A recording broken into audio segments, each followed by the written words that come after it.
जैसे कि मैंने आपसे कहा था, डॉक्टर सहर चावला हमारे साथ मौजूद होंगी। एक अहम मसला जिस पे आपने सबसे ज़्यादा मुझे मैसेजेस भेजे हैं, मेल्स भेजे हैं और आपने कहा है कि सिद्रा इसको ज़रूर एड्रेस करें, दैट इज़ हेयर। जिन लोगों के फ्रिजी और बहुत ही आउट ऑफ कंट्रोल बाल हैं, उन्होंने कहा कि जी हम सर्दियों का इंतज़ार करते हैं क्योंकि सर्दियों में बालों की जो मेंटेनेंस है वो निस्बतन बेहतर हो जाती है। लेकिन अक्सर लोगों का ये भी मानना है कि पहले बाल गिरने का एक मौसम होता था, अगर वो कंप्लेन करते थे तो लोग कहते थे कोई बात नहीं, फिक्र की कोई बात नहीं है, मौसम बदल रहा है, अभी थोड़े दिनों में सब हालात सही हो जाएंगे। लेकिन अब पता ये चला है कि 5-6 मौसम बदल गए हैं, लेकिन बालों का गिरना उसी तरह जारी है।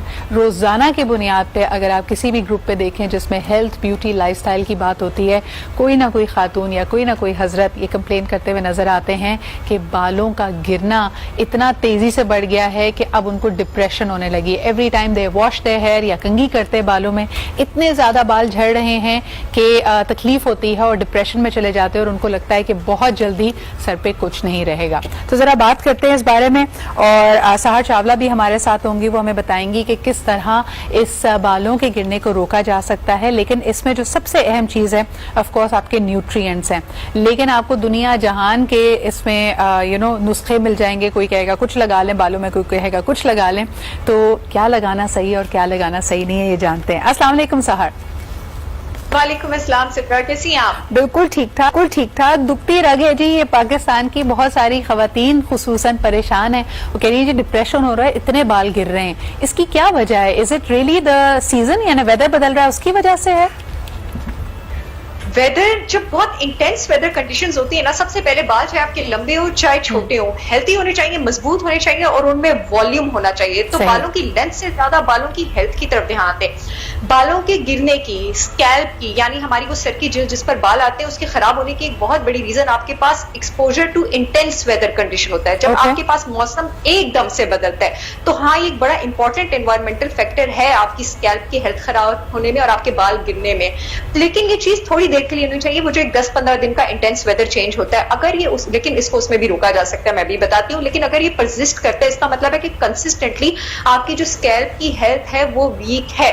बेसिकली आपके जो बाल हैं वो जड़ से निकल रहे हैं, जड़ से आपकी स्कैल्प से निकल रहे हैं, तो आपकी स्कैल्प की हेल्थ वो डिटरमिन करेगी कि आपके बालों की हेल्थ कैसी है और उसमें क्या चीज डिटरमिन करेगी। हमारी स्कैल्प में हमारे पास ग्लैंड्स होते हैं, सेबेशियस ग्लैंड्स, जो कि ओवरऑल हमारी स्किन में भी प्रेजेंट होते हैं और इनका काम होता है खास किस्म का ऑयल प्रोड्यूस करना, जिसको आप सीबम कहते हैं। अब इस सीबम में हमारे पास कुछ टाइप के फैट्स भी होते हैं जो बालों के मॉइस्चर और लस्टर के लिए जरूरी होते हैं, कुछ वाइटामिन और मिनरल्स भी होते हैं। वाइटामिन ए आ जाता है इसमें, वाइटामिन ई आ जाता है इसमें, डिफरेंट टाइप के बी वाइटामिन आ जाते हैं इसमें, कुछ फाइटोन्यूट्रिएंट्स भी होते हैं जो इसको प्रोटेक्ट करते हैं डिफरेंट तरह के हार्मफुल रेडिकल से, सन रेज से और बहुत ज्यादा इंटेंस जो एक्सपोजर चेंजेस है, एनवायरमेंटल एक्सपोजर है उससे। लेकिन अगर इस सीबम की प्रोडक्शन, न्यूट्रिएंट्स हम ऊपर नीचे करते हैं, हमारी बॉडी में न्यूट्रिएंट्स पूरी तरह नहीं है, तो इस सीबम की प्रोडक्शन डिसरेगुलेट हो जाती है, जिसमें कुछ अच्छा सर, आपकी यहाँ पे मौजूदगी का फायदा उठाते हुए एक बड़ा अहम पॉइंट जो लोगों को समझना चाहिए, because I recently also concluded a course, एक 14 डेज का बड़ा इंटेंस कोर्स हेल्थ। तो उन्होंने कहा कि जी एक सोल्यूशन जो होता है या एक नुस्खा जो होता है वो सबके लिए नहीं होता।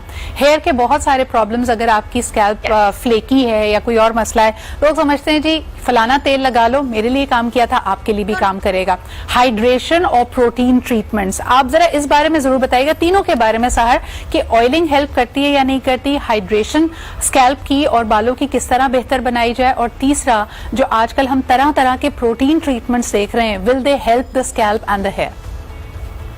अच्छा, नंबर 1, आपके पास प्रॉब्लम क्या है वो डिटरमिन करेगा कि आपको ट्रीटमेंट कौन सा चाहिए। आपका प्रॉब्लम ये भी हो सकता है कि सीबम बहुत ज्यादा ड्राई हो गया है, और आपका प्रॉब्लम ये भी हो सकता है कि सीबम जरूरत से ज्यादा प्रोड्यूस हो रहा है। अगर बहुत ज्यादा ड्राई हो गया तो डिफरेंट ट्रीटमेंट चाहिए, जरूरत से ज्यादा प्रोड्यूस हो रहा है तो डिफरेंट ट्रीटमेंट चाहिए। बहुत ज्यादा ड्राई हो गया तो आपको हाइड्रेशन चाहिए, और बहुत ज्यादा ड्राई आपके पास कब होता है, जब आपके पास फैट सॉल्युबल विटामिन की कमी होती है, विटामिन ए की, विटामिन ई की, विटामिन डी की।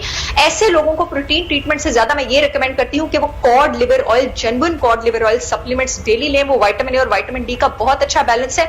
और ये वाला हेयर फॉल का प्रॉब्लम सिद्रा किन लोगों को होता है, मोस्टली जिन लोगों का पित्ता निकला होता है, जिन लोगों का लिवर डिजीज होता है, जो लोग मेडिसिन बहुत ज्यादा आपके पास ले रहे होते हैं, ठीक है। तो इन लोगों के पास आपके पास हाइड्रेशन, और उसी तरह इनके पास डाइट में भी आपके पास वो चीजें रिकमेंडेड है, जैसे क्यूकम्बर रिकमेंडेड है। क्यूकम्बर का वाटर कंटेंट भी ज्यादा होता है, क्यूकम्बर में विटामिन ए भी होता है। स्वीट पोटैटोज रिकमेंडेड है, कैरेट्स रिकमेंडेड है क्योंकि इनका विटामिन ए कंटेंट ज्यादा होता है। इन लोगों के पास आपके पास नट्स रिकमेंडेड है, ओमेगा 3 के सप्लीमेंट्स रिकमेंडेड है क्योंकि वो बालों को उनका मॉइस्चर और लस्टर देंगे जो आपको चाहिए। अब दूसरा, अगर आपके पास बाल बहुत ज्यादा ऑयली हो गए हैं और उस वजह से आप सीबम आपके पास बहुत ज्यादा प्रोड्यूस हो रहा है, उस वजह से हेयर फॉल हो रही है, उस वजह से डैंड्रफ भी हो रहा है, वो आपके पास कब होता है? जब आपके पास जिंक बहुत ज्यादा कम है। और जब जिंक बहुत ज्यादा कम है तो मैं आपको ये बताऊंगी कि ये जो आप प्रोटीन ट्रीटमेंट्स कराते हैं, सो सॉरी टू से, मैं इनके हक में नहीं हूं, क्योंकि बालों को बाहर से नरिशमेंट नहीं चाहिए। वो ये मैनिफेस्ट करें कि मेरे अंदर कमी है, आपके अंदर जिंक की कमी है और ऑयल बहुत ज्यादा प्रोड्यूस हो रहा है और आपको हेयर फॉल हो रहा है, तो बाहर का प्रोटीन ट्रीटमेंट क्या करेगा? यू नीड जिंक, क्योंकि जिंक क्या करता है? वो आपके पास खास करके खवातीन में वो टेस्टोस्टेरोन लेवल्स को कम रखता है। जब जिंक कम होता है, टेस्टोस्टेरोन लेवल्स जो है वो जो है बहुत बहुत शुक्रिया Sehar for explaining this to us कि कब हमें ओमेगा 3 A and D की जरूरत है और दूसरी तरफ कब आपको जिंक के सप्लीमेंट देने चाहिए।